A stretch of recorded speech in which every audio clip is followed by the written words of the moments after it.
Hello again. I'm Bill Press, host of the Bill Press Pod, and this is part of our special podcast series, Trump's Project 2025, Up Close and Personal, Chapter 11, Hurricane Trump, How Project 2025 Guts Extreme Weather Prediction and Response.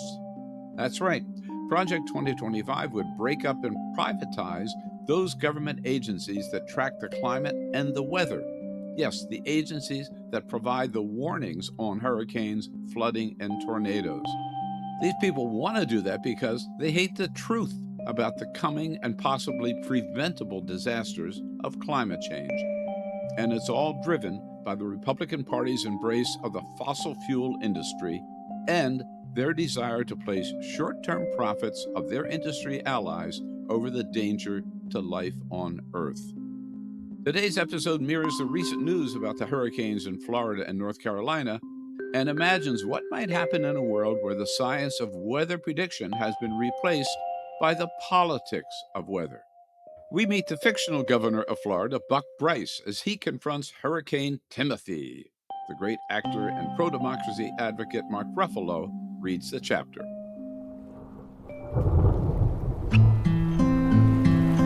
Chapter 11, November, Capital Monthly, Buck Bryce, by Kelvin Stegman, Tallahassee, Florida. Hurricanes weren't supposed to hit Florida in November, but with the Atlantic and Gulf warmer than ever, that was changing. Still, versus the peak of the hurricane season, at least November hurricanes were smaller, inconveniences, as opposed to emergencies.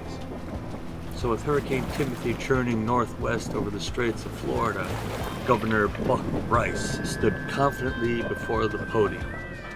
One of the president's closest allies, the telegenic governor, was bracketed by emergency officials who appeared equally at ease. We've been in communication with the White House for the past week, he explained at the press briefing outside Florida's Emergency Ops Center. I can't remember such a smooth preparation. As smooth as the preparation was, it was for a Category 1 storm, even though some in the news media were warning the storm might strengthen in the Gulf. Several reporters asked him about the discrepancy. Bryce laughed it off. If I shut down Florida every time an old-time weatherman tries to boost his ratings, this state would be in permanent lockdown. It's almost Thanksgiving, fellas. Most forecasters are predicting at most a Cat 1 storm, so there's no need to panic. Florida is ready. I also just got off the phone with the president, who assured me they have our back if we need them.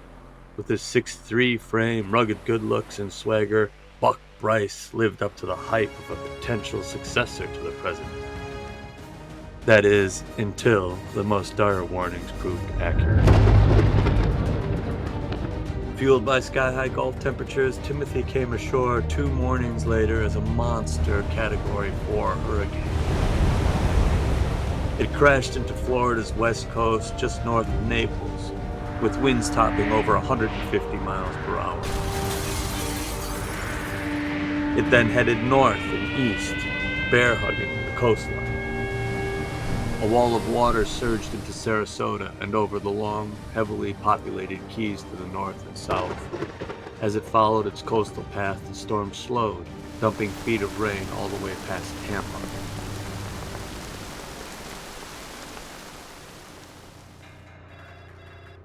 Eyes red and cheeks wan, Governor Bryce looked 10 years older than 2 days before as he sat behind his thick oak desk. His usually immaculate salt and pepper hair was a tousled mess. His young chief of staff, Gabe Shields, faced him from the desk's other side. Both men stared as the speaker as Florida's emergency director, a retired general named Phil Uner, briefed them from an operations center in St. Pete. Sir, what we are seeing is devastating. Timothy's just raking the coast, as bad as any storm we've ever seen. And so no one is ready for it. We got people trapped in houses and high-rises for miles, without power, without food. There will be significant death toll here, particularly seniors.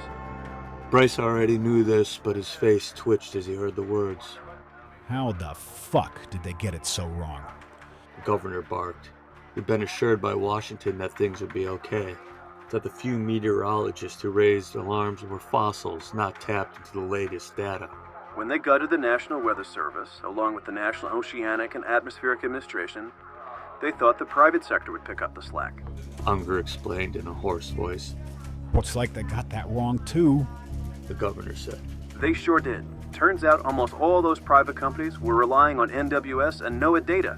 So once you got the government data, the new for-profit system they threw together is wicked as hell. Rickety is an understatement. The governor snarled as he clenched his fist. The whole thing just toppled over. But one factor made it worse. Unger said. New federal policy excludes data that takes sides in the climate debate. So they discounted all the models showing that warmer water temperatures might fuel a stronger November storm than is typical. Excluding data? The governor yelled out. A lot of Floridians are paying the price for that boneheaded decision. Of course, the governor had long played down the ways rising air and water temperatures were impacting Florida. They'd even removed climate science from Florida universities and colleges.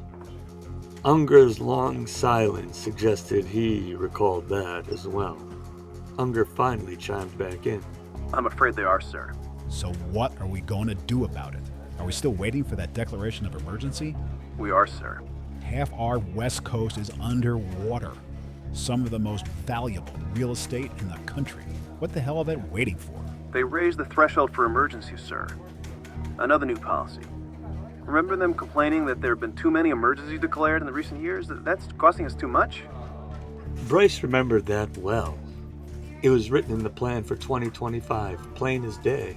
And even as the governor of Florida, he'd refused to criticize it. Businesses are dying from Naples to Tampa Bay. They need relief now.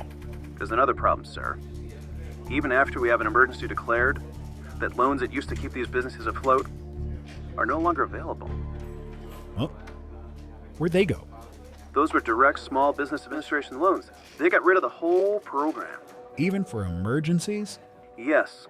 The direct loan program was for emergencies. Now they have to seek private loans. Who's the hell gonna loan to them? He trailed off, shaking his head. Never mind. Forget about the small businesses for a second. What about the money to help homeowners and renters dig out from what's happening? Actually, sir, it's the same source. Those SBA loans went primarily to families to do just that. The governor let out a long breath, rubbing his hands through his hair. This is a fucking disaster. Sir? Gabe Shields' head had been bobbing throughout the conversation, but this was the first time the chief of staff said anything. What now? The governor barked back. Gabe nodded towards a chair in the middle of the room where this reporter was sitting. Remember, we have media embedded with us. The White House had... The governor's face turned beet red. Well, why didn't you remind me? I've been trying to. The governor looked over Shields' shoulder. Mr. Stegman, we're going to need some privacy. Shields stood up and escorted this reporter from the room. The governor's yells carried through the thick door, even after Shields closed it.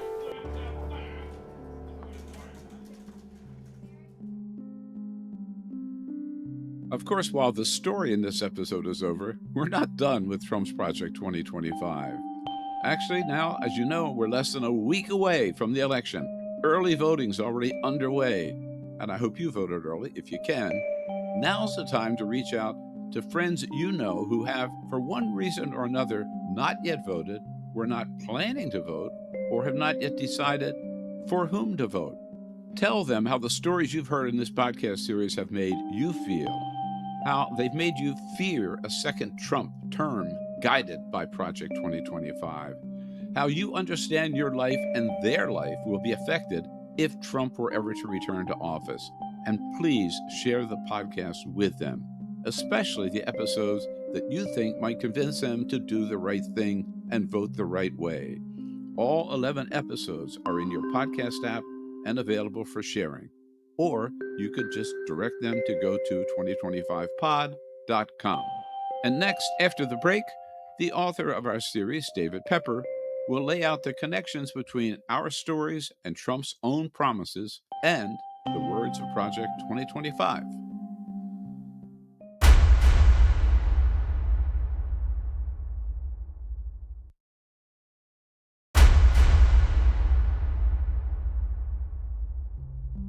Again, while this story is fiction, it is based on actual policies contained in Project 2025 and in Trump's own words and promises. Here now is author David Pepper with the specific links to both. Chapter 11, Author's Note by David Pepper. Making dramatic changes across multiple agencies, Project 2025 would decimate the federal government's capacity to both anticipate and respond to climate emergencies and extreme weather events. As background, the National Oceanic and Atmospheric Administration, quote, predicts changes in climate, weather, oceans, and coastlines, and provides data that informs life-saving forecasts such as hurricane tracking, end quote. It includes the National Weather Service, National Ocean Service, and other agencies. According to Project 2025, the NOAA, quote, has become one of the main drivers of the climate change alarm industry, and as such is harmful to future U.S. prosperity, end quote. That's on page 675 of Project 2025. Its focus, Project 2025 alleges, quote, seems designed around the fatal conceit of planning for the unplannable, end quote. That's right, Project 2025 is against trying to plan for future weather events. As a result, it proposes that NOAA, quote, should be broken up and downsized, end quote. The plan to do this goes on to propose, on page 675, fully commercializing the National Weather Service's forecasting operations, reviewing the data of the National Hurricane Center and other agencies to ensure that that data is, quote, presented neutrally without adjustments intended to support any one side of the climate debate, end quote. That's on page 676. Next, disbanding the preponderance of the climate change research of the Office of Oceanic and Atmospheric Research because, quote, it is a source of much of NOAA's climate alarmism, end quote. Finally, Project 2025 says that it must ensure appointees agree with administration aims. As it says on page 677, scientific agencies like NOAA are vulnerable to obstructionism of an administration's aims if political appointees are not wholly in sync with administration policy. Particular attention must be paid to appointments in this area, end quote. These proposals greatly risk the nation's ability to track and predict major weather events. As the LA Times summed up, Project 2025, quote, urges the demolition of some of the nation's most dependable resources for tracking weather, combating climate change, and protecting the public from environmental hazards, end quote. As the USA Today analysis stated, quote, NOAA's satellites, aircraft, weather stations, and meteorologists constantly collect weather data and expertly offer detailed weather forecasts and predictions to residents, researchers, and nearly every third-party weather program, forecasting service, or app. National Weather Service weather alerts notify us of hurricanes, tornadoes, and flooding. The NWS forecasts weather and issues watches, warnings, and advisories for high winds, life-threatening rip currents, and other hazards, end quote. More broadly, the proposals, quote, block and make less available information about climate change in order to serve an agenda of climate change denial, end quote. As for the Federal Emergency Management Agency, FEMA, Project 2025 proposes raising the threshold for emergencies before assistance can be granted to victims.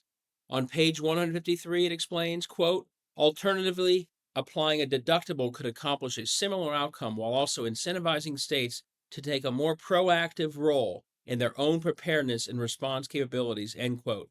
As one analysis explained, quote, in other words, states and localities should bear the greatest financial burden for disaster preparation, response, recovery, and resilience, and that's where Project 2025 would put it. For Southwest Florida, one newspaper said this would be, well, in a word, a disaster, end quote.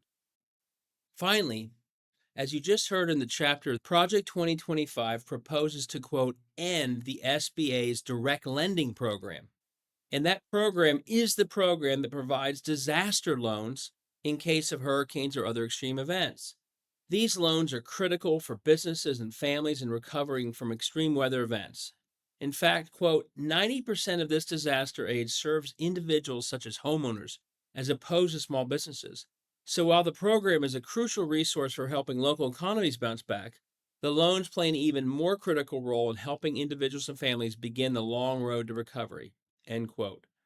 In sum, just as our governor from the episode you just heard discovers, whether it's predicting, tracking, responding to, or providing relief from hurricanes or other weather emergencies, Project 2025 guts all of it. Trump's Project 2025 Up Close and Personal is available on all the podcast apps and at 2025pod.com. Of course, we'd like to thank all the artists who volunteered their time to make this episode. Mark Ruffalo, who read the chapter, and others who contributed character voices. Sound design by Jonathan Moser. Trump's Project 2025 Up Close and Personal is written by David Pepper and produced by Pepper, Melissa Jo Peltier, and Jay Feldman, and is a production of Ovington Avenue Productions and the Bill Press Pod. Thanks for listening.